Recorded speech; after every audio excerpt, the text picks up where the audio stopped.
Hello everyone, welcome back to Woke aspirant.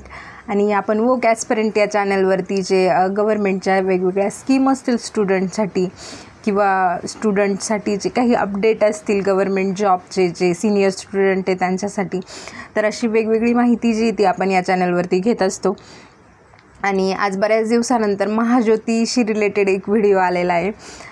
Last year Mahajyoti आणि बार्टीचे जे नीटचे classes होते या संदर्भातच मी माझा चॅनल सुरू केला होता. आणि यातूनच बरेचसे महाज्योतीचे मुलं मुली माझ्याशी जोडले गेले. या एक वर्षात महाज्योतीशी रिलेटेड जीही काही अपडेट होती ती मी देण्याचा तुम्हाला प्रयत्न केला. आणि बऱ्याच मुलांनी देखील मला भरभरून प्रेम दिलं. याशी रिलेटेड आपण एक टेलिग्राम चॅनल देखील सुरू केलेला होता. तो देखील तिथून देखील मुलं माझ्या बऱ्याचशा कॉन्टॅक्टमध्ये आहे. जे 11-12चं मग तुमचं टॅबशी रिलेटेड काही क्वेरीज असतील किंवा बुकशी रिलेटेड तिथं आपण सॉल्व करण्याचा प्रयत्न केलेला आहे. तर लास्ट इयर जी नीटसाठी किंवा JEEसाठी मोफत टॅब भेटणार होतं तिथूनच आपण आपल्या चॅनलची जर्नी सुरू केलेली होती. आणि आता परत एकदा ही ॲड जी ती नवीन 2027च्या बॅचसाठी आलेली आहे. तर आज आपण तीच जे मुलांना हेल्प होईल अशी काही इन्फॉर्मेशन असेल ती डिस्कस करण्याचा प्रयत्न करूया. या रिलेटेड तुम्हाला काहीही क्वेरी असेल तर तुम्ही मला कमेंट सेक्शनमध्ये विचारू शकतात किंवा टेलिग्रामला मेसेज केला तरी चालेल. मी माझा टेलिग्राम हँडल जो आहे तो तुम्हाला कमेंट सेक्शनमध्ये पिन करून देईल. तर तुम्हाला माहीतच असेल की JEE नीट किंवा CET यासाठी महाज्योती या संस्थेकडून पूर्व प्रशिक्षणासाठी जे ते तुम्हाला 2 वर्षासाठी ऑनलाईन क्लासेस जे ते प्रोव्हाइड केले जातात. तर महाराष्ट्रातील इतर मागासवर्ग, भटक्या जमाती, विमुक्त जमाती तसेच विशेष मागासवर्ग प्रवर्गातील विद्यार्थ्यांना महाज्योतीमार्फत JEE नीट MSCIT बॅच 2025 ते 27च्या पूर्वतयारीसाठी मोफत ऑनलाईन पद्धतीने प्रशिक्षण देण्यात येत आहे. तर इच्छुक विद्यार्थ्यांनी जे ते अर्ज जे ते त्यांच्याकडून मागवले जातात. या प्रशिक्षणाचा फॉर्मॅट असं असतो की तुम्हाला ऑनलाईन जे ते क्लासेस प्रोव्हाइड केले जातात आणि ते क्लासेससाठी तुम्हाला टॅब प्रोव्हाइड केला जातो. आता कुठला टॅब काय ही प्रोसेस खूप पुढची आहे. तरी पण तुम्हाला जर इन्फॉर्मेशन हवी असेल तर आपले जुने व्हिडिओ जे ते तुम्ही बघू शकतात. कारण त्यामध्ये मग मुलांनी शेअर केलेले त्यांचे एक्सपिरियन्सेस आहे की त्यांना कुठले टॅब भेटलेत. काही जण बऱ्याचशा मुलांना सेमच भेटले होते, परंतु काही जणांना वेगळे पण भेटले होते. तर तुम्ही जी लास्ट इयरची व्हिडिओ आहे तुम्हाला जर उत्सुकताच असेल बघण्याची तर तुम्ही तिथून बघू शकतात. तर यामध्ये फक्त तुम्हाला टॅबच प्रोव्हाइड केलं जात नाही, तर महाज्योतीकडून तुम्हाला सिम देखील प्रोव्हाइड केलं जातं, ज्यामध्ये तुम्हाला per day 6 GB internet data जो आहे तो प्रोव्हाइड केला जातो. तर या योजनेचा लाभ घेण्यासाठी ज्या पात्रता आहेत त्या देखील शिथिलच आहे. खूप जास्त काही अटी ठेवलेल्या नाही आहे. परंतु फॉर्म भरताना तुम्ही काही चुका करू नका, कारण लास्ट इयर खूप साऱ्या विद्यार्थ्यांना महाज्योतींनी अपात्र केलं होतं. आणि त्या मुलांच्या तर जास्त काही मेजर चुका पण नव्हत्या. इव्हन बरेच मुलं असे होते की ज्यांनी डॉक्युमेंट्स देखील नीट सबमिट केलेले होते, तरी देखील त्यांचे नावं जे ते आले नव्हते. 99-97 मार्क्स असलेल्या मुलांचे नावं महाज्योतीने अपात्र केले होते, कारण डॉक्युमेंट्सचे त्यांचे इश्यू झालेले होते. त्यामुळे जेवढेही डॉक्युमेंट्स महाज्योतीने दिलेले तेवढे नीट अपलोड करण्याचा प्रयत्न करा. असं करू नका की डॉक्युमेंट्स ब्लर दिसत आहे. नीट स्कॅन करा, स्कॅन करून नीट अपलोड करा.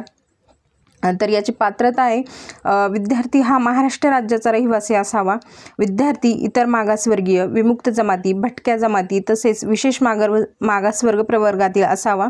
तसेच नॉन क्रिमिलियर उत्पन्न गटातील असावा. त्यानंतर लास्ट इयर पण ही क्वेरी खूप होती की 2024मध्ये 10वी पास आहे किंवा 23मध्ये 10वी पास आहे तर ते प्रशिक्षण घेऊ शकतात का? तर नाही. यामध्ये फक्त जे आत्ता फ्रेश जी बॅच आहे 10ची 2025मध्ये जे लोक 10th पासआउट झाले फक्त त्यांच्यासाठीच आहे ही स्कीम. त्यानंतर विद्यार्थी हा विज्ञान शाखेत प्रवेश घेतलेला असावा. याबाबतची कागदपत्रे जी ती तुम्हाला द्यायची आहे. त्यानंतर विद्यार्थ्यांची निवड ही इयत्ता 10वीच्या परीक्षेत प्राप्त टक्केवारीनुसार जे ती होणार आहे. तर अर्ज करण्याकरता तुमच्याकडे डॉक्युमेंट्स काय काय असणं जे ते गरजेचं आहे. तर तुम्हाला आधार कार्ड जे ते तुमचे बोथ साईडचं Aadhaar card, front and back साईडचं आधार कार्ड तुम्हाला द्यायचं आहे. त्यानंतर डोमिसाईल सर्टिफिकेट, त्यानंतर कास्ट सर्टिफिकेट, त्यानंतर तुमचं नॉन क्रिमिलियरचं प्रमाणपत्र असेल, इयत्ता 10वीची गुणपत्रिका, इयत्ता 11वी विज्ञान शाखेत प्रवेश घेतलेला हवा आहे. हे जास्त इम्पॉर्टंट आहे की तुम्ही सायन्स स्ट्रीम घेतलेलं असणं गरजेचंच आहे. बाकीच्या स्ट्रीमचे स्टुडंट यासाठी अप्लाय करू शकत नाही. त्यानंतर जर दिव्यांग असल्यास त्याचा दाखला, जर कुणी दिव्यांग असेल तर त्यांनी तो दाखला देण्याचा प्रयत्न करा, कारण दिव्यांग आणि अनाथ यासाठी जे विशेष आरक्षण असतं त्यामध्ये तुमचा विचार केला जाईल.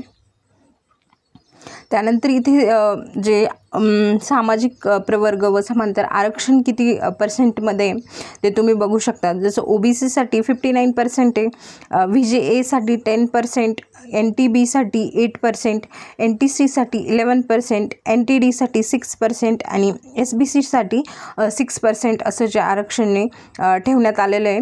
परंतु या व्यतिरिक्त महिलांसाठी जे ते 30%, या व्यतिरिक्त म्हणजे याच पर्सेंटेजमध्ये महिलांसाठी 30% जागा ज्या आहेत त्या आरक्षित करण्यात येतील. त्यानंतर दिव्यांगांकरता 4% जागा असतील आणि अनाथसाठी जे आहे त्या 1% सीट ज्या आहेत त्या असतील. तर अर्ज तुम्हाला कसा करायचा आहे यासाठी जी महाज्योतीची जी वेबसाईट आहे तिथे जाऊन तुम्ही जर क्लिक केलं तर तुमची रजिस्ट्रेशनची लिंक जी आहे ती ओपन होईल. रजिस्ट्रेशन करणं इतकं हार्ड नाही आहे, तरी पण कुणाला काही प्रॉब्लेम असेल तर नक्कीच मेसेज वगैरे करू शकतात. अर्जासोबत तुम्ही जी कागदपत्रे देणार आहे ती तुम्ही सेल्फ अटेस्टेड करणं जे आहे ते गरजेचं आहे. प्रत्येक डॉक्युमेंटवरती तुमची खाली साईन असणं जे आहे ते गरजेचं आहे आणि त्यानंतर तुम्ही ते नीट स्कॅन करून ते डॉक्युमेंट जे आहे ते अपलोड करायचे. तर अर्ज करण्याचा अंतिम दिनांक 31/5/2025. तर ही जी आहे ती फर्स्ट PDF आहे, त्यामुळे इथे 31/5 दिसतं आहे. तर आता सध्या मुदत जी ती वाढलेली आहे, तर तुम्ही 20 जूनपर्यंत जे आहे ते यासाठी अर्ज करू शकतात. तर ज्या विद्यार्थ्यांकडे डॉक्युमेंट्स नाही आहे, बरेच स्टुडंटकडे डोमेसाईल सर्टिफिकेट वगैरे नसतं. लास्ट इयर यावरून बऱ्याच क्वेरी आल्या होत्या की त्यांचं नॉन क्रिमिलियर नाही आहे किंवा डोमेसाईल सर्टिफिकेट नाही आहे. तर ज्या मुलांकडे नाही आहे त्यांना 20 जूनपर्यंत आणखी ही मुदत दिलेली आहे. आणि डोमेसाईल असो किंवा तुमचं नॉन क्रिमिलियर असो, तुम्हाला ॲटलिस्ट 10 दिवसांमध्ये तर तुम्हाला भेटूनच जाईल. तर थोडंसं चौकशी करून लवकरात लवकर तुमचे डॉक्युमेंट्स मिळवण्याचा प्रयत्न करा.